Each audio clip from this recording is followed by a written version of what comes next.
అదే RTV app వార్తల్ని క్షణాల్లో చదివే అవకాశం ఉంటుంది. ఒక న్యూస్ పేపర్, ఒక టెలివిజన్ ఛానల్ మీ చేతుల్లో ఎప్పుడూ ఉంటాయి. ప్రస్తుతం ఆ సీటే పిఠాపురం.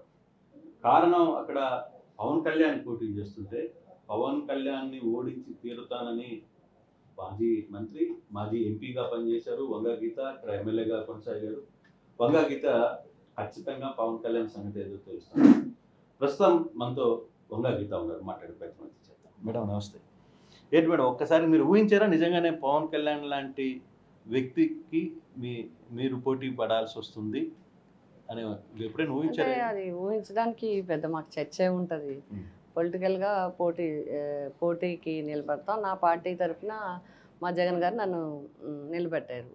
అవతల పార్టీ నుంచి ఆయన వచ్చారు, అంతే. అది తర్వాత మీరు అన్నట్టుగా ఓడించటాలు, ఎవరినో ఇచ్చేయడాలు అనేది ఎప్పుడు లేదు, నా డిక్షనరీలో లేదు.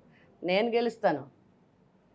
మా జగన్మోహన్ రెడ్డి గారి అండదండలతో, మా జగన్మోహన్ రెడ్డి గారి ప్రజల్లో ఉన్న సానుకూల దృక్పథం, జగన్ గారి మీద ఉన్న నమ్మకం, ఒకటి జగన్ గారి మీద ఉన్న వ్యక్తిగతంగా జగన్ గారి మీద ఉన్న విశ్వాసం, రెండు వైఎస్ఆర్సీపీ ప్రభుత్వం అంటే అండ, జగనన్న పాలన అంటే ప్రజలకి అండ, వంగా గీత అంటే ప్రజలకి అందుబాటులో ఉంటుంది.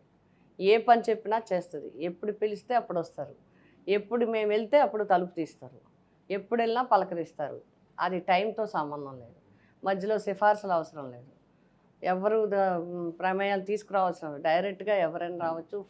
ఈవెన్ ఫోన్లో చెప్పినా, మెసేజ్లు పెట్టినా నేనే తిరిగి వాళ్ళతో మాట్లాడతాను. ఈ అనుబంధం మాకు ఎప్పటి నుంచో ఉంది, ఆడబడుచు ఉంది. కాబట్టి నేను ఎవరిని ఓడించడానికి మా ప్రయత్నం కాదు, మేము గెలవటానికి, ప్రజల విశ్వాసాన్ని పొంది, ప్రజల నమ్మకాన్ని పొంది, ప్రజల యొక్క నమ్మకాలకు అనుగుణంగా పనిచేసి, ప్రజలు నన్ను గెలిపిస్తే నేను 5 సంవత్సరాలు వాళ్ళని గెలిపిస్తాను. ఇప్పటి వరకు నేను చేసిన పదవుల్లో కూడా ఇప్పటి వరకు అదే చేసుకుంటూ వచ్చాను.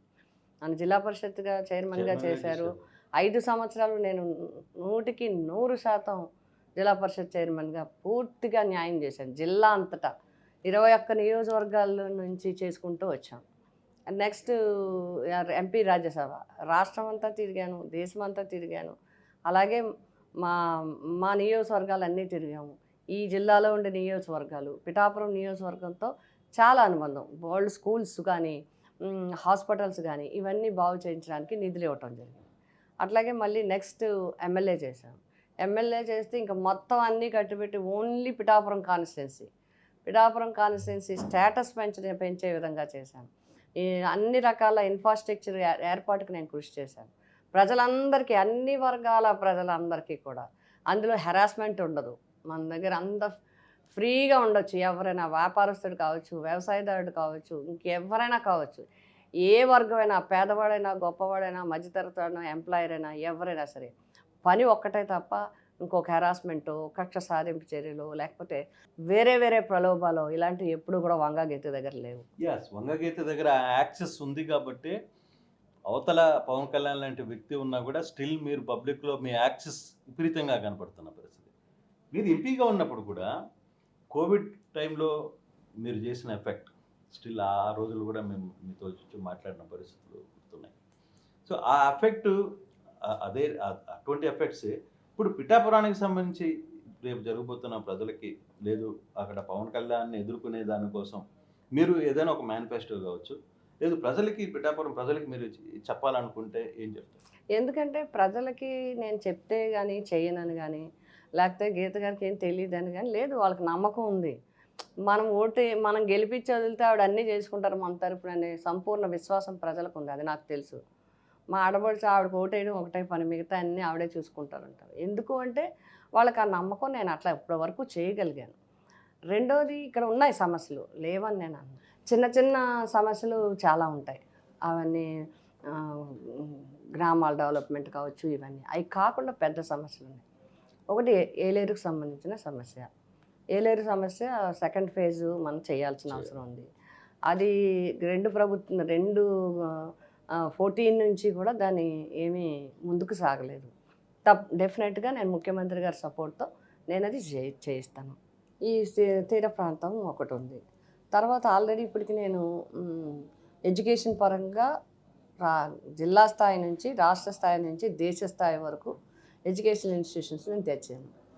కాబట్టి మీరు ఎప్పుడైనా చూడండి 1952 నుంచి ఏర్పడిన పిఠాపురం నియోజకవర్గంలో వంగాగీత ఎమ్మెల్యేగా చేసింది, వంగాగీత ఎంపీగా చేసినప్పుడు మీరు బేరీజు వేయండి. బేరీజు వేస్తే ఈ స్థాయి ఎప్పుడు పెరిగింది, ఎవరి హయాంలో పెరిగింది, ఏ సంవత్సరంలో పెరిగింది అనేది మీకు తెలుస్తుంది. అంటే 2000 ప్రజారాజ్యం పార్టీలో మీరు ఎమ్మెల్యేగా గెలుపొందిన తర్వాత ఆ పార్టీ కాంగ్రెస్లో మెర్జ్ అయిపోయిన తర్వాత పిఠాపురానికి వంగగీత పూర్తిగా దూరం అయిపోయారు. ఆమె వైసీపీలోకి వెళ్ళిపోయారు. తర్వాత జరిగిన రాజకీయ పార్టీలో ఎంపీగా నిలబడ్డారు, అక్కడ గెలిచారు. ఆ తర్వాత పిఠాపురానికి వైపు చూడలేదు అని మీ ప్రత్యర్థులు మీ మీద విమర్శలు ఇంకా చేస్తారు. అంతకన్నా వాళ్ళు ఏం చేయలేరు కాబట్టి వాళ్ళకి కాదు, జనానికి తెలుసు వంగగీత ఏంటి అనేది.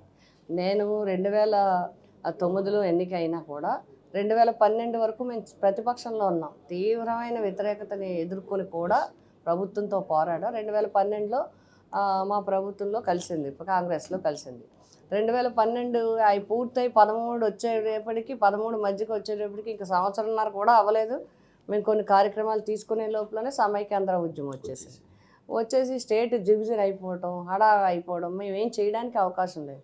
చెప్పాలంటే 1.5 year మించి చేయలేకపోయాం. అప్పుడు ముందు 3 సంవత్సరాలు ఏం చేయలేకపోయాం, తర్వాత సంవత్సరం ఏం చేయలేకపోయాం. ఇంచుమించుగా 4 సంవత్సరాలు దగ్గరగా మేము ఏం చేసే అవకాశం లేదు. పరిస్థితులు అట్లా వచ్చాయి. అయితే 2014లో రాష్ట్రం విడిపోయిన తర్వాత నేను ఓపెన్గా ప్రెస్కే చెప్పడం జరిగింది. నేను సమైక్యాంధ్ర గురించి గల్లీ స్థాయి నుంచి ఢిల్లీ స్థాయి వరకు చాలా పోరాటం చేసాం. మొత్తం ముఖ్యమంత్రి స్థాయి నుంచి మేమంతా లేడీస్ కానీ, మేము అడ్వకేట్స్గా కానీ, లేకపోతే జిల్లా పరిషత్ చైర్మన్గా కానీ, ఇలా రకరకాల వింగ్ల్లో అక్కడికి వెళ్ళడం, ఆంధ్రప్రదేశ్ భవన్ దగ్గరికి వెళ్ళడం, జంతర్ మంతర్ దగ్గరికి వెళ్ళడం, రాష్ట్రపతిని కలవటం, మినిస్టర్ని కలవటం, ఇవన్నీ చేసాం. అంతేకాకుండా ఆ రోజు కాంగ్రెస్ పార్టీ నుంచి అందరూ కూడా అప్పుడు ముఖ్యమంత్రితో సహా మేము అందరం వెళ్ళి రాష్ట్రపతులు అందరినీ కలిసి వచ్చాం. అలా చాలా ప్రయత్నాలు చేసిన తర్వాత కూడా అది అవ్వకపోవటం, విడిపోవటం, మళ్ళీ అప్పటికి మేము కాంగ్రెస్లో చేరున్నాం. కొంతమంది మళ్ళీ పాత పార్టీలోకి రమ్మని, కొంతమంది కాంగ్రెస్లో చేయమని, ఈ రకరకాలుగా చేస్తుంటూ కొంచెం నాకు చాలా మనసుకి బాధ కలిగింది. ఇంకెప్పుడు పోటీ చేసేయడమా, ప్రజలకి ఏం చేయలేదు, మొన్నటిదాకా సమైక్యాంధ్ర చెప్పి అది ఏం అవ్వలేదు. బట్ అది నా స్థాయి కాదు, నేను చేయగలిగింది కాదు.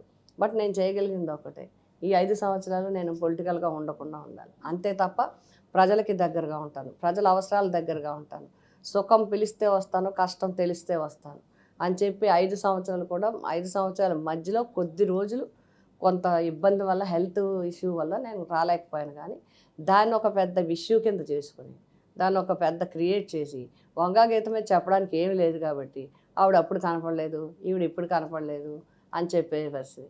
కనపడి చేసింది ఏంటో నాకు అర్థం అవ్వదు. మరి వాళ్ళు ఏం చేశారు?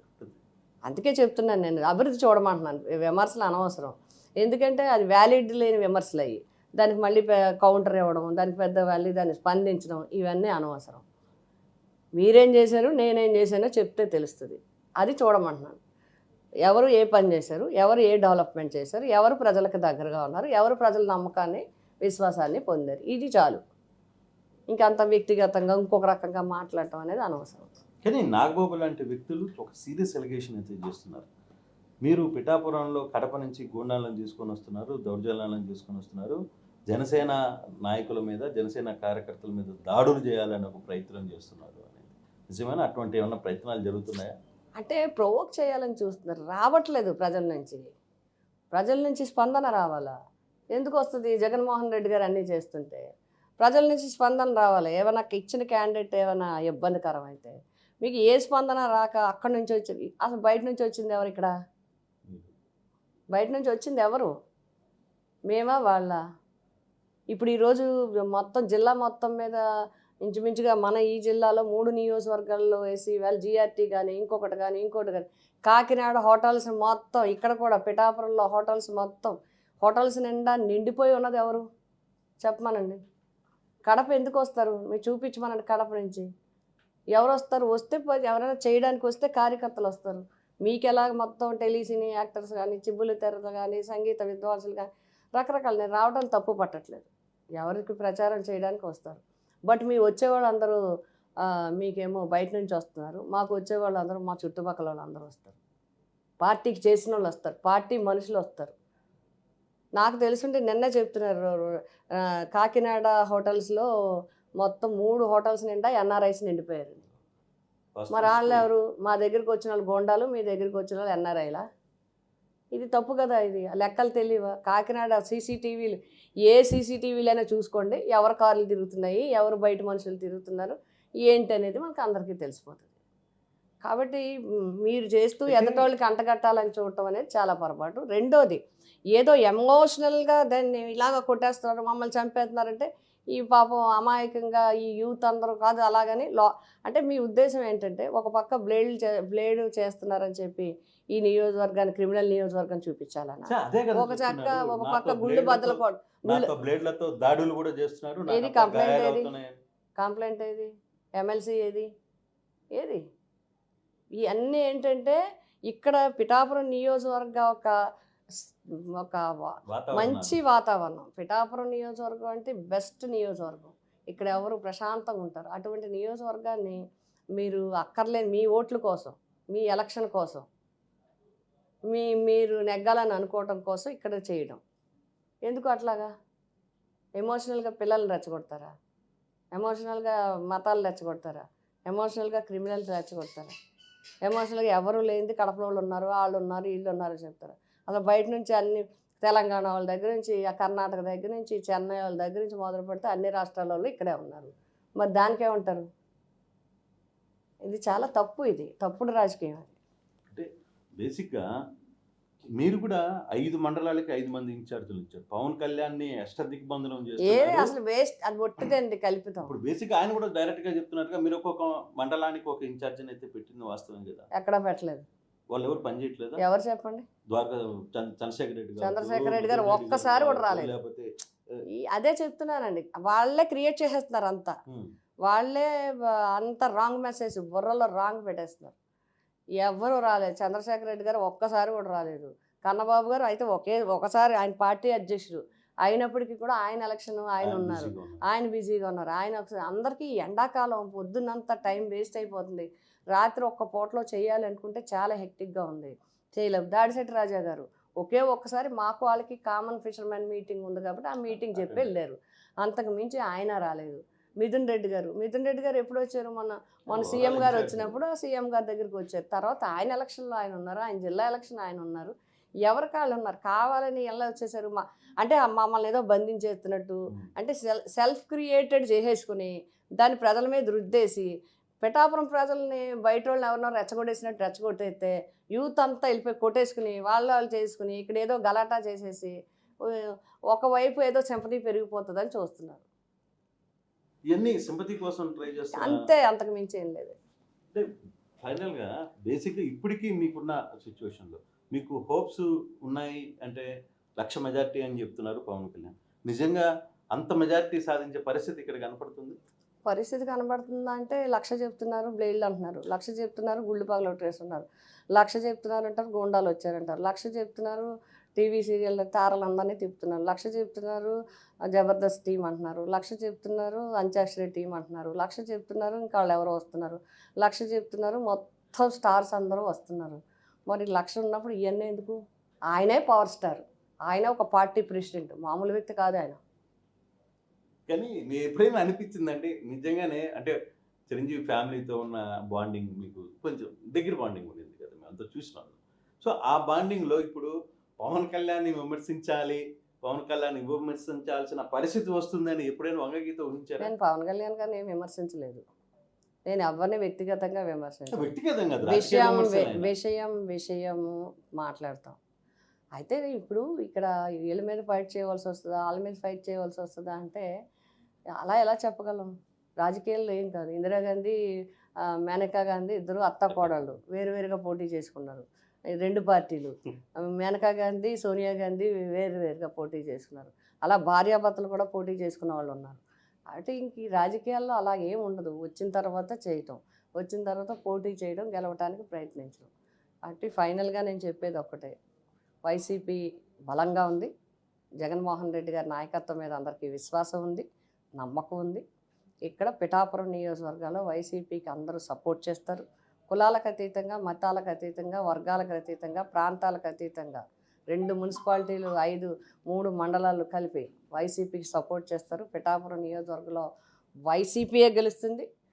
వైసీపీ తరఫున వంగా గీత గెలుస్తుంది. వంగా గీత ఫైనల్గా ఇక్కడున్న మహిళలందరికీ బంగారు కాయిన్స్ కూడా ఇవ్వబోతున్నారు. కోట్ల రూపాయలు డబ్బులు ఆల్రెడీ దిగిపోయాయి. బంగారు కాయిన్స్ కూడా ఇవ్వబోతున్నారు. ఇవన్నీ రాంగ్ అండి. బంగారం ఇస్తాము, వాళ్ళకేమో బంగారం ఇస్తాము, లేకపోతే మొన్నటిదాకా ఓటుకి 1,00,000 ఇస్తామన్నారు, అయిపోయింది. మళ్ళీ ఇప్పుడు బంగారం ఇస్తామంటారు, అయిపోయింది. పాపం మభ్య పెట్టాలని చూసినా మహిళలు కూడా చాలా తెలివైన వాళ్ళు అయిపోయారు. ఓటర్స్ అందరూ తెలివైన వాళ్ళు అయిపోయారు. కాబట్టి ఏమీ జరగవు, అవన్నీ పని అవ్వదు. నిజంగా ఓట్లు మద్దతు ఉంటే ఏం చేస్తామో చెప్పాలి, నియోజకవర్గానికి ఏం చేస్తామో చెప్పాలి, ప్రజలకు ఏం చేస్తామో చెప్పాలి, ఈ నియోజకవర్గ అభివృద్ధి ఎలా చేస్తామో చెప్పాలి, అది హర్షిస్తారు. కానీ ఫైనల్గా బాండింగ్, పిఠాపురంతో బాండింగ్ ఈసారి మళ్ళీ వంగా గీతకి వర్కౌట్ అవుతుంది అంటారు. ఇది మా శాశ్వత బంధం. ఇది పిఠాపురం నియోజకవర్గం నా కుటుంబం, నా ఫ్యామిలీ, అలాగే పిఠాపురం నియోజకవర్గానికి నేను ఆడవచ్చు. Right madam, all the best. నమస్తే అండి. ఇది వ్యాపారం గురించి కాదు, ఓటు గురించి. ఎన్నికల్లో ఓటు వేయడం మన హక్కు మాత్రమే కాదు, కర్తవ్యం. ఎంతో మంది మహా నేతలు శ్రమించి ప్రాణత్యాగం చేసి ఈ అవకాశాన్ని మనకిప్పించారు. అందరూ ఓటు వేద్దాం. ఎందుకంటే ఓటు హక్కు ఊరికే రాదు. నా ఓటు ఎవరికో తెలుసా? అది సీక్రెట్ అండి.